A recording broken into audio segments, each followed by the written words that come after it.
Доброе утро, дорогие телезрители! В эфире утренняя программа «Сидим дома» и я ведущая Наталья Сметанина. Вот и пролетел незаметно первый летний месяц июнь. Сегодня 2 июля. И впереди нас ждет еще 2 замечательных летних месяца.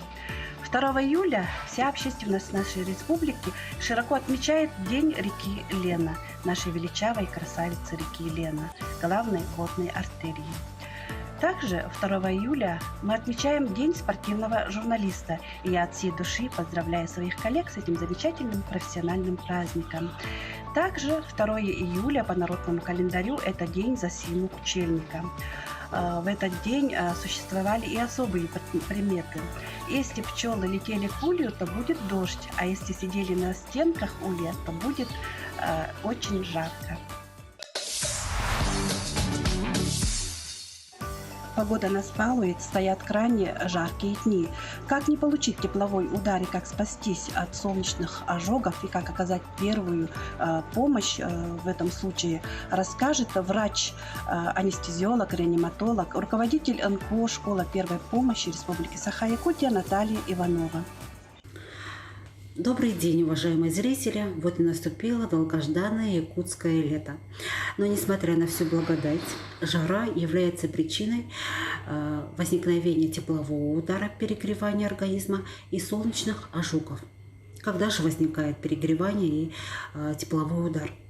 Во-первых, при воздействии высокой температура окружающей среды на организм человека. При этом время воздействия может быть разным. Все зависит от наличия факторов риска. Наиболее подвержены к перегреванию люди с заболеванием сердечно-сосудистой системы, обмена веществ, нервной системы. Люди пожилые и дети более подвержены к тепловому удару. Как же проявляется тепловой удар? Во-первых, человек ослаблен, но при этом может быть и возбужден. Беспокоит высокая температура тела и довольно-таки стабильно высокая температура, выше 37. Возникают головные боли, головокружение, тошнота и рвота. Кроме всего этого, при солнечном ожоге у пострадавших может быть чувство боли и жжения на участке повреждения кожи. При тяжелых ситуациях возникает волдыри и обугливание. Как же помочь, как же произвести первую помощь при тепловом ударе и при солнечных ожогах? Во-первых, нужно перенести пострадавшего в прохладное помещение, снять всю одежду, наложить по возможности холодный компресс на лоб, подмышки. Если у человека состояние стабильное, пусть примет холодный душ. Можно сделать, скажем так, обтирание холодной водой. Тоже очень поможет. Дать выпить много воды, дать жаропонижающие препараты, такие как аспирин и парацетамол. И уже наблюдать за состоянием больного. Если человек ухудшается, нарушается сознание, высокая температура держится и никак не имеет тенденции к повышению, незамедлительно обратитесь за помощью в лечебное учреждение. Что касается солнечных ожогов, нужно обязательно промыть холодной водой, наложить холодный компресс. В аптеках продаются различные спреи и крема, которые применяются при солнечных ожогах. Но все же заниматься, скажем так, профилактикой легче, чем лечением. Поэтому, чтобы всего этого не было, вы должны в жаркую погоду носить прохладную одежду, головной убор, носить с собой много воды и ограничить время пребывания в жаркое время. И это вам поможет сохранить ваше здоровье в жаркие летние дни. Ровно 20 лет назад, 11 мая 2000 году, состоялась премьера фильма «Брат 2» с Сергеем Бодровым-младшим в главной роли. Вторая лента из диалогии режиссера Алексея Балабанова закрепила за персонажем Данилой Багровым статус народного героя и, как и первая, вошла в число культовых российских картин. В чем связь между этой картиной и юкагирским художником, поэтом, писателем, журналистом Николаем Куриловым? Об этом мы узнаем из видеоролика режиссера Ольги Ушницкой. В чем сила, брат?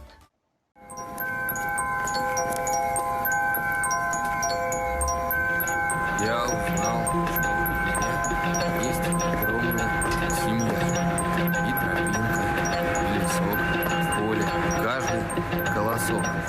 звери, птицы, и жуки, муравьи, мотыльки. Все, что рядышком со мною, это все мое родное.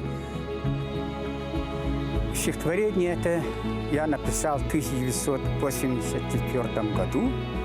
Его до сих пор помнят и читают. Так а в чем сила, брат? Я узнал, что у меня есть огромная семья, и тропинка, и лесок, в поле каждый колосок, речка, небо голубое. Это все мое родное, это родина моя, всех люблю на свете я. Русский язык. Вот в чем сила, брат.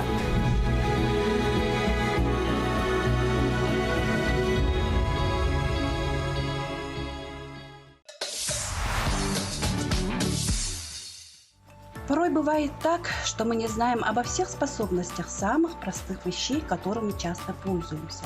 Даже обычная измерительная рулетка таит в себе небольшие секреты. Тему продолжит Власий Сергеев.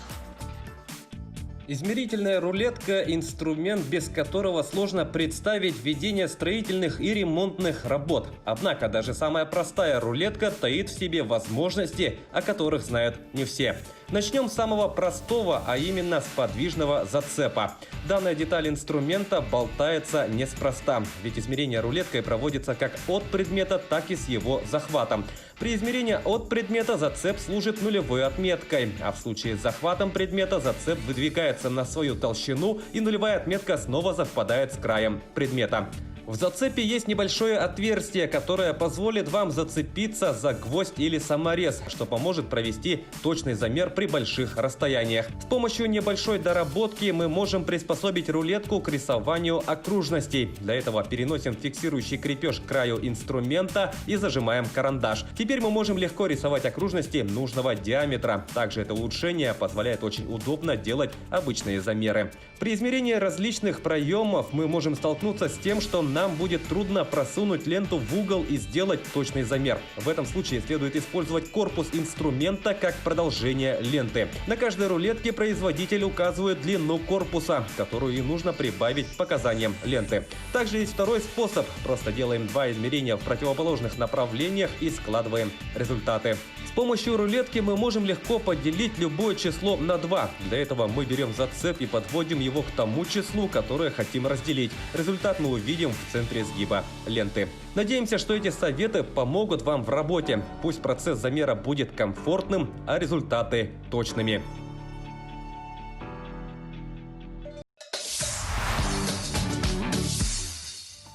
Насколько хорошо вы знаете город Якутск и его памятники? В постоянной рубрике «Памятники Якутска» Максим Гоголев расскажет о некоторых из них и объявит конкурс. Здравствуйте, дорогие телезрители! Идем дальше изучать наши памятники. В прошлый раз мы остановились на памятнике Юрию Шаферу, и через дорогу стоит памятник Владимиру Петровичу Ларионову. Российский ученый, специалист в области машиностроения, первый академик Российской академии наук из народов Саха, доктор технических наук. Оценивая вклад Владимира Ларионова в российскую науку, академик, крупный специалист в области первобытной истории Сибири Вячеслав Молодин писал: «Судьба и огромные научные заслуги Владимира Петровича в Якутии сопоставимы с трудным детством и заслугами Михаила Васильевича Ломоносова в России, ни больше, ни меньше». Основные направления работ Владимира Петровича – работоспособность машин и металлоконструкций в суровых климатических условиях эксплуатации на севере, особенности сварки в условиях низких климатических температур, хрупких нарушений сварных соединений элементов техники при низких температурах, хладноломкости стали при статистическом, динамическом и циклическом нагружениях. Результаты его исследований нашли практическое применение в крупнейших машиностроительных объединениях союзного и российского масштаба, таких как Уралмаш, БелАЗ, Крастяжмаш, Ижорский завод, а также для расширения практических инженерных задач таких крупных производительных предприятий, как Алроса, Саханефтегаз, Якутзолото, Якутуголь.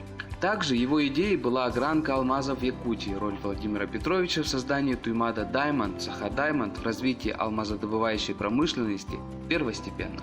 В середине 90-х годов вместе с японскими, китайскими и южнокорейскими учеными он выступил инициатором создания межгосударственной организации по строительству системы трубопроводного транспорта газа в Юго-Восточной Азии. Таким образом, Владимир Ларионов еще четверть века тому назад предвидел строительство крупнейшего газопровода в Китай. Широко знал литературу, от души любил театр, живо интересовался музыкой, разбирался в тонкостях избирательного искусства, дружил с писателями, артистами, с музыкантами, художниками, хорошо ориентировался в вопросах всеобщей истории и классической философии. Памятник Владимиру Петровичу был поставлен 21 июня 2017 году, в день открытия 6-й Ассамблеи народов России в Якутске. Далее мы пройдем к библиотеке Пушкина, и там стоит очень любопытный памятник. Кто-то назвал его памятником благодарному читателю, кто-то северный философ. Бытует даже мнение, что это памятник Ивану Каталыку Иван, который в детстве упал и сломал позвоночник, был обездвижен, но у которого была мечта посмотреть танец стерхов. По преданию, кто хоть раз увидел танец стерхов, будет счастлив, и заветная мечта должна исполниться. Иван таки чуть ли не ползком дошел и увидел танец стерхов. С тех пор встал на ноги и стал заниматься научной работой по изучению жизни этих птиц, и ездил по всему миру. Какой же это памятник? Ответ напишите к нам на почту nvk.sidim.doma@mail.ru.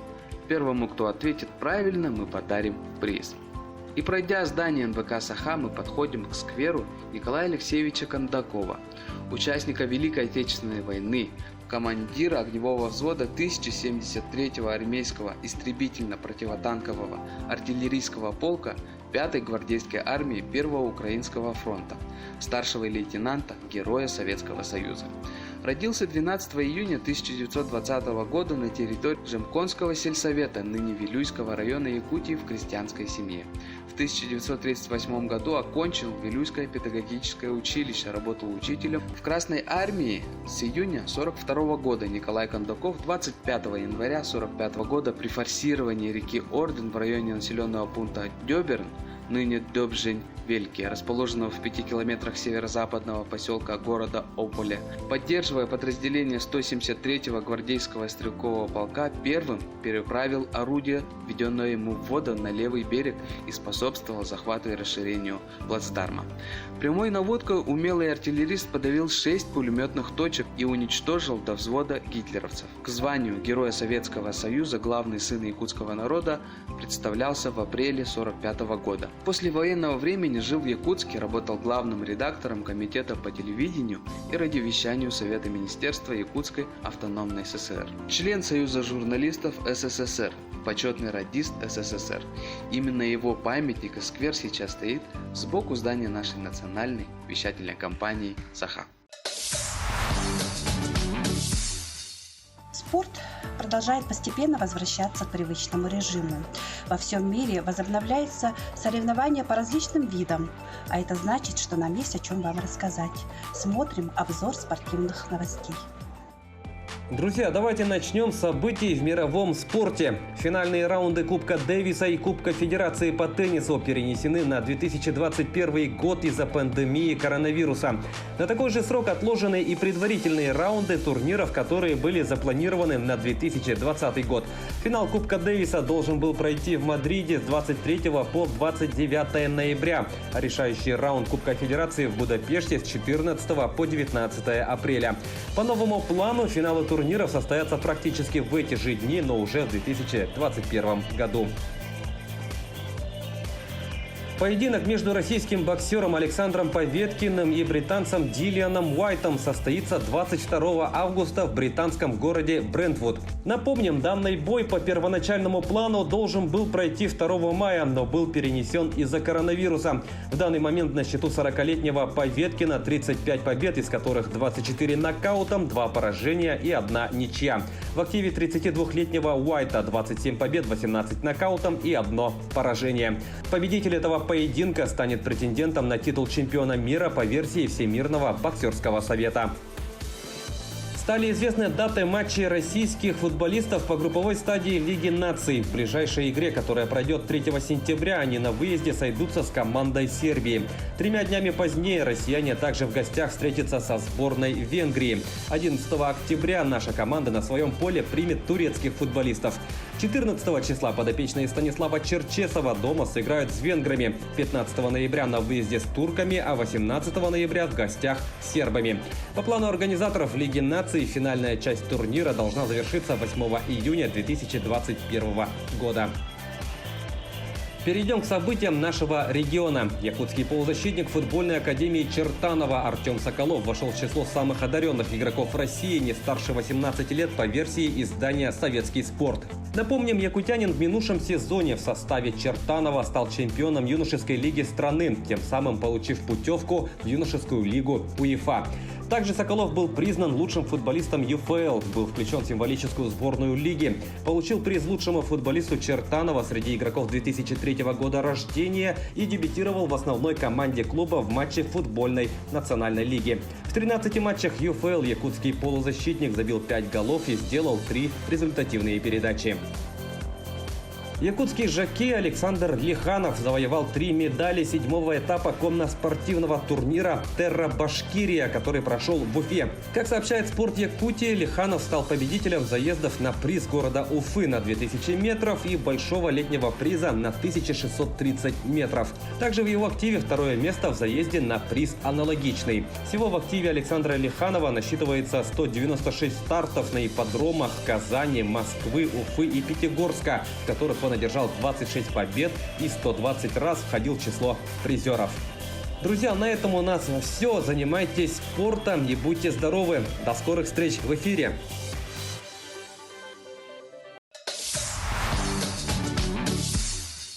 Каждый день мы делимся с вами полезными советами. Сегодня о том, как оплатить удаленно за коммунальные услуги в следующем нашем сюжете. Сегодня практически любые операции со своими финансами можно совершить в режиме онлайн в мобильном приложении, либо в веб-версии из компьютера, ноутбука и планшета.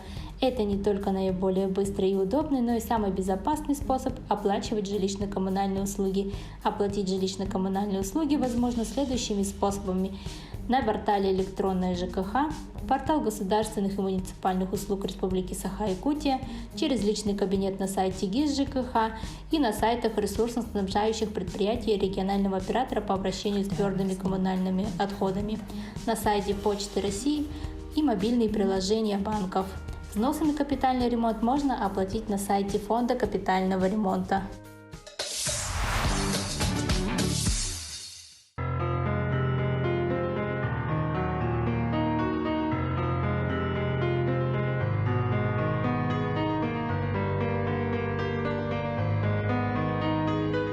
В приемном покое нам поступают пациенты с подозрением на пневмонию или с подтвержденными пневмониями. В сутки до 20 человек. От 3 до 10 это вот положительная ситуация.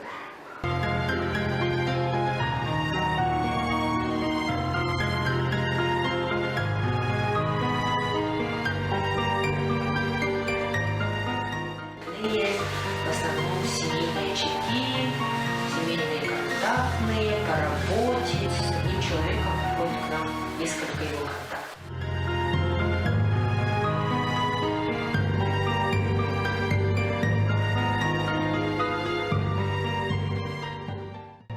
Вот я работаю заведующим отделением 6 лет. Было очень много больных с пневмониями. Но с таким мы столкнулись впервые. Видим, что у молодых очень часто проходит бессимптомно это заболевание, а вот пожилые люди старшего возраста переносят это очень тяжело.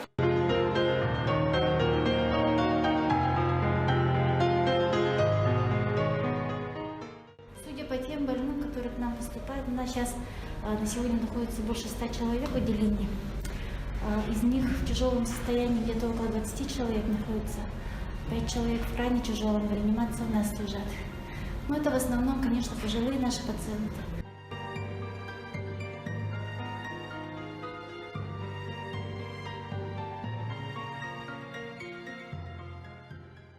У нас Если акушерские показания отсутствуют и в основном у них идет осложнение по инфекции, такие как пневмония, они переводятся в профильное отделение, уже пульмонологическое и инфекционное отделение. В настоящее время у нас находится 2 женщины с подтвержденной коронавирусной инфекцией. Они получают соответствующее лечение по акушерским показаниям.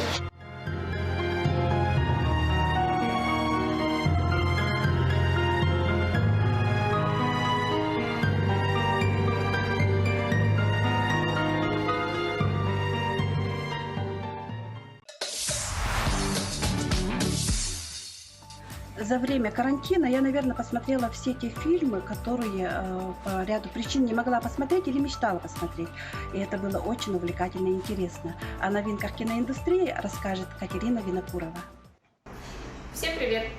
Наконец-таки в Якутии наступило жаркое, знойное лето, но это совсем не говорит о том, что мы не можем смотреть хорошее кино, находясь дома. И первый фильм, который я хотела бы вам порекомендовать, а точнее сериал, в центре которого, в сюжете которого окажется популярный музыкальный конкурс, это Евровидение. Исландский дуэт Ларс и Сигрид, который очень мечтают попасть на этот конкурс, но, к сожалению, в родной стране их никто не признает. Тем не менее, у героев появляется шанс попасть на заветный конкурс. С самого детства у нас была одна мечта. Выиграть песенный конкурс Евровидения. Привет, ребята! Я Ларс, это Сигрид, и мы Огненная сага! Хотите послушать нашу песню для Евровидения? Сотни исполнителей, 180 миллионов зрителей по всему миру. Это Евровидение. Хватит ржать, я же с тобой дерусь!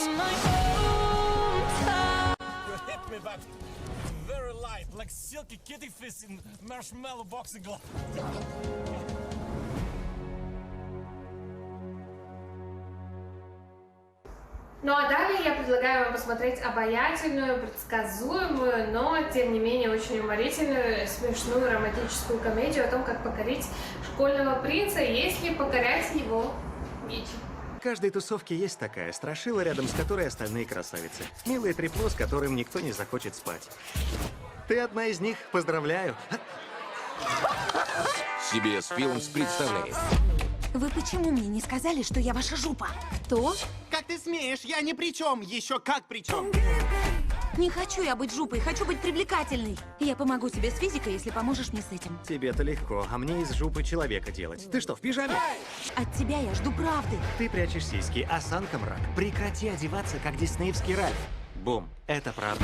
На таких, как ты, никто не смотрит. Ты крутая настолько, насколько считаешь себя такой. Сами вы жопы. Ой, у меня свидание. Прекрати. Правда? Нет? Хватит. Вопросы? Это важно. Что? Чего надо? Да пошли уже. Скоро в кинотеатрах. Она является одной из самых влиятельных бизнес-вумен в мире. Он эксцентричный журналист. И вот спустя долгое время после первой встречи их пути снова пересекаются. Шарлотта, я хочу выдвинуть вас на пост следующего президента США. О, боже. Вы были прекрасным секретарем. Госсекретарем. Какого штата? Всех вместе. Почему это госсекретарь на нас таращится? Потому что я ее знаю. Может, ты и с русалкой знаком? Своим-то не заливай. Да, наверное, она меня не помнит. Секретарь Филд хочет с вами поговорить. Со мной? Не могу избавиться от чувства, что мы знакомы. Так и есть. Правда? Представьте меня лет на 20 моложе. Вот таким. Фларский? Да! Ну и чем ты теперь занимаешься? Я журналист. Ты отлично пишешь. Но иногда тебя просто слишком много. А мне не кажется, что меня слишком много. По-моему, в самый раз. Очень рада, что мы снова встретились. Ой! Ай! Бычок упал! Я живой! Этот бойстумен назвал меня бычком. В каком именно смысле вы знакомы?